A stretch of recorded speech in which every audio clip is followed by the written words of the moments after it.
you've given up on life.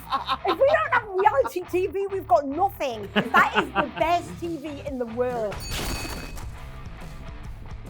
Welcome to the Showbiz Showdown with me, JJ Anisiobi. This is the only show on talkTV with two expert panelists going head to head over one crazy, enormous, aggressive topic.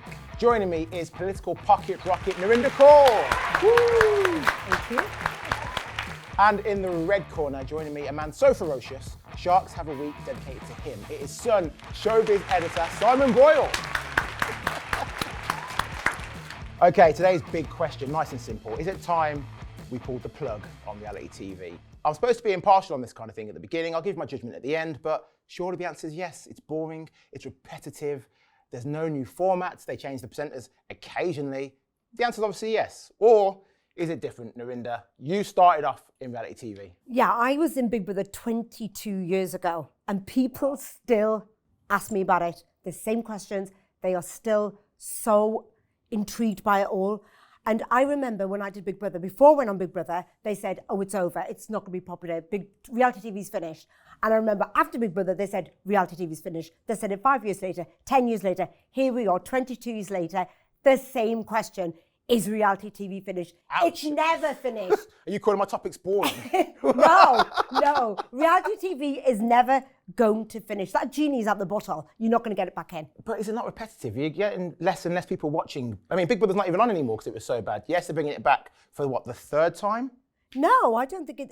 Look, it's not that it's boring. Reality TV evolves. You've got kind of high-end reality TV now, like Selling Sunset and Masked Singer. I think it evolves all the time. Of course, it's not going to stay the same format, even though people want that same. I know with Big Brother coming back, they want that. What was Big Brother 2 was like, that raw, that organic, that real people. They want that. That's what the viewers want. But the amazing thing about reality TV is it's engaging, it's compelling, it's got conflict, and it's brought so many important social subjects to the forefront. You know, Nadia, trans debate, that was 20 years ago. It brought about racism, misogyny, sexism, every single topic that happens in society.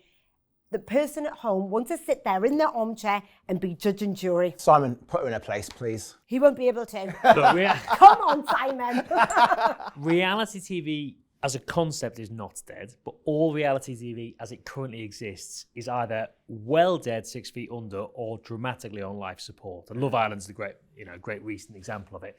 The formats that exist in their current incarnations are all completely without edge. We've seen it all before, and so heavily sanitized, unfortunately, because of a consequence of the wider political debate about everything else that's going on. They're scared of their own shadows, and all of the things that made them shocking and entertaining and engaging, and you sat on the edge of your seat going, what on earth is going to happen next? I know what's going to happen when I watch television now. Nothing. Yeah. Nothing, because nobody would dare. I disagree because it's unpredictable. Big Brother, you know what? I had a Coronation Street scriptwriter say to me he'd watch a reality TV Big Brother to get his script lines because there was nothing like it. It's so unpredictable. You never know what you're going to get. The best moments in TV, I think the top 3 were Big Brother, and the most complained about were also reality TV.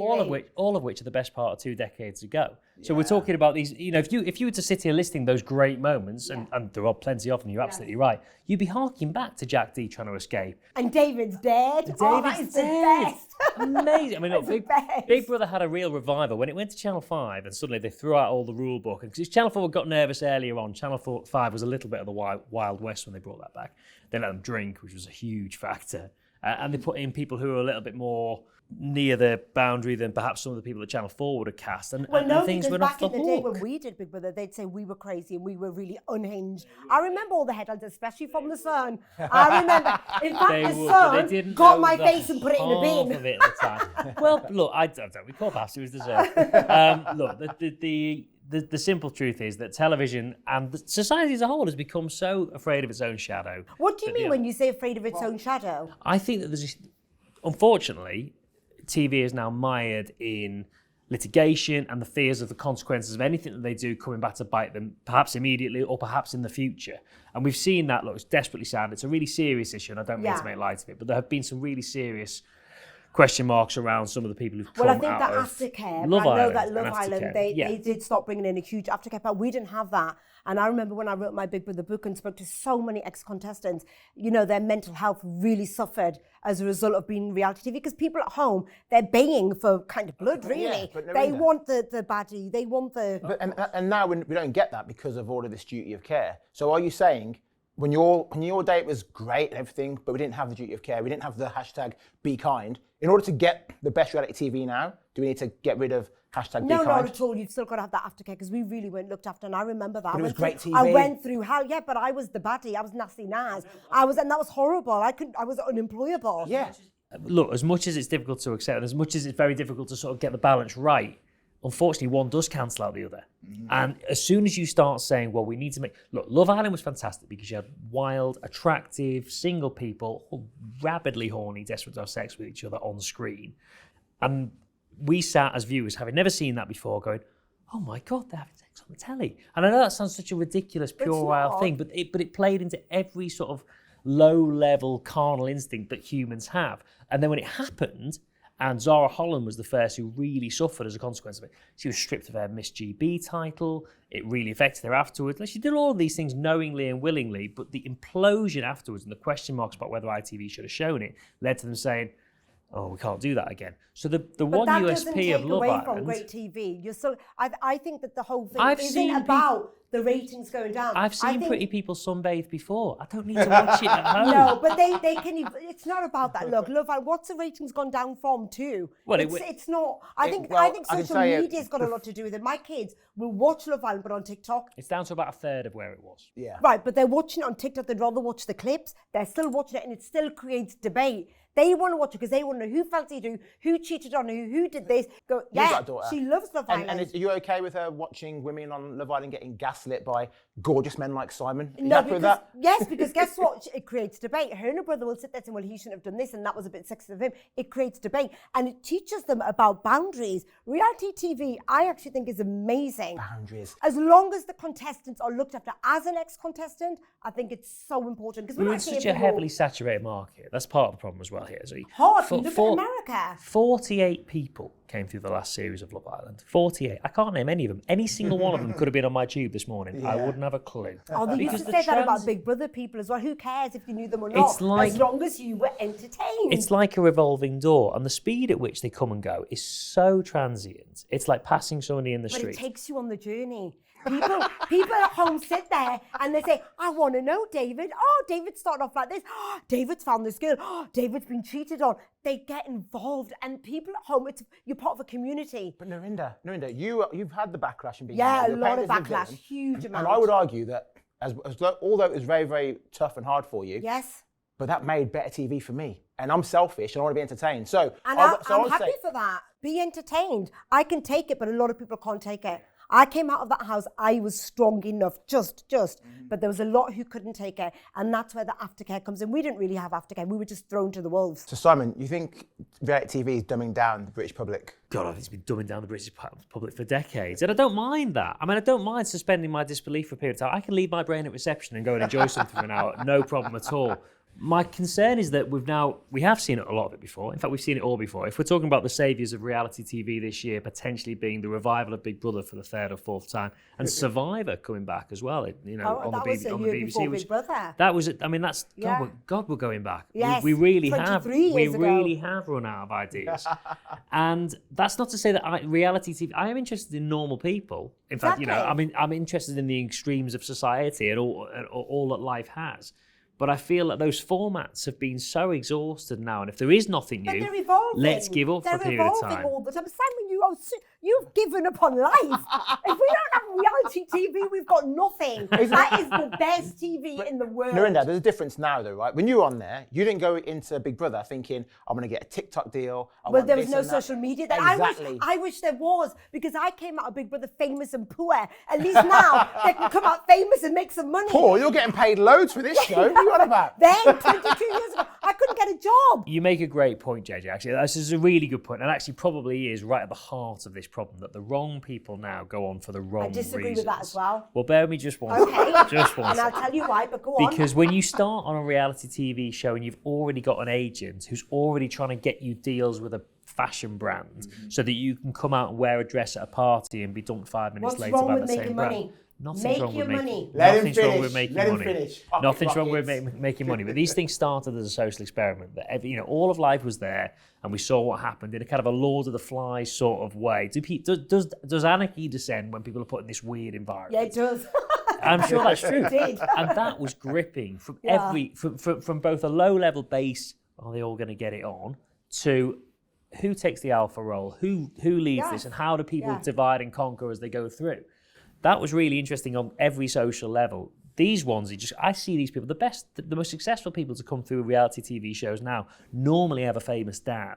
And that's depressing because they've already got an agent, they've already got a brand But deal, that doesn't mean and they're only going to there for win. 15 And minutes. that doesn't mean they're going to be liked by the public, because guess what? The public are far too savvy. I know, but they've got and no when they interest in think that winning. actually your dad's already, who was that footballer and his Michael daughter, that's the one. And they don't actually quite like that. But what happens is when you're in that house or that villa, everything goes out. You forget about the cameras because people think, oh, the cameras. That was the biggest question. Were you aware of the cameras?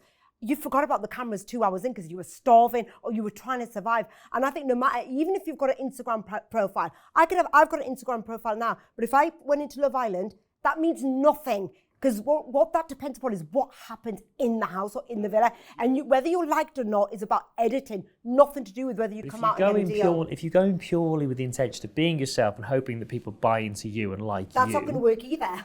well, Because if it's editing. well, then we are dead, aren't we? Yeah. If the idea that being yourself on any of these shows and being an interesting figure who the public can buy into, when you look back, right? So one of the real standout star of the reality TV era was Jade Goody. Yeah. Without a doubt. And I knew Jade a little at the time, and I know some of their family quite well. I did the now Panther and with her things. as well. That was another reality TV, yeah. That was the epitome of how these shows could be a platform for somebody very ordinary to be completely embraced, but also vilified at times, but their life became a real life soap opera that the public bought into on a massive, massive scale.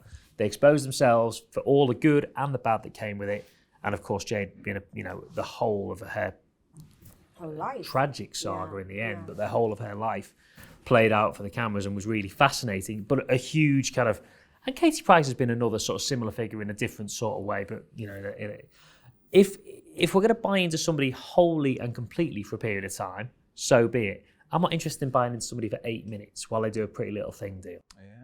I don't mind as long as they're going to entertain me, because I'm not bothered what they do with their little deals because they're allowed to make their money. I'm bothered about what I'm doing when I'm sat at home. How are they entertaining me? Is this a great show? Look at that twist. What about The Traitors? I didn't see it, but I heard it was fantastic. The Traitors. Yeah. Yeah, it was a hit. That was amazing. sleeper That's hit. a huge hit. So reality TV is not dead. But then you just pointed out that you're saying that the saviour of reality TV could be the one thing that's been different over the last 20 to 50, 25 years, in a way that bringing back Survivor and bringing back Big Brother simply doesn't do.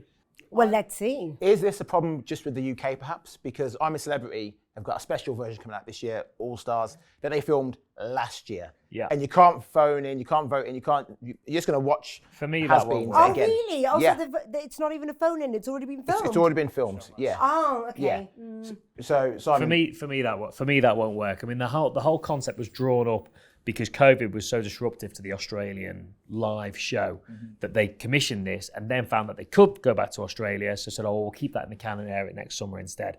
This is a sideshow.